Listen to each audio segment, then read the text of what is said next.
this is the second problem for the addition rules. So we have information from a hospital unit, and we have how many of the participants are nurses or physicians. We also are interested in whether they're new to the field or whether they are experienced. They actually want to know the probability that if we select a person, it's going to be a nurse or experienced. So the first thing we have to do is to determine whether this is going to be a mutually exclusive event. So we can actually look at the table. So we can have a nurse that is experienced. We have it right here. So the answer again is no. This is not mutually exclusive. So we're going to use that formula. Let me write it in the context of the problem. Probability for nurse or experience. So I'm just going to use the initials. It's easier for everyone.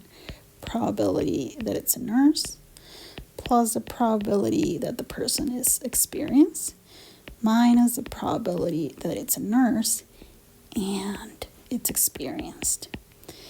So let's find each one. Let's start with the probability that it's a nurse. So for that one, we would go on this line for nurses all the way here. But it needs to be a probability, so we cannot just pick the 8. It needs to be 8 divided by the grand total, which is 13. So it's going to be 8 divided by 13 plus the probability that a person is experienced. So we will go to the experience. Let me actually use a different color.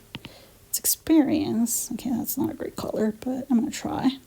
Experience. So there's 3 people total. And again, we divided by this. So it's going to be 3 divided by 13 again. We need to find probably the person is a nurse and experienced. And we kind of had already found them here. So there was just one person. We highly doubt that. And when we do this, so 8 plus 3 is going to be 11 minus 1.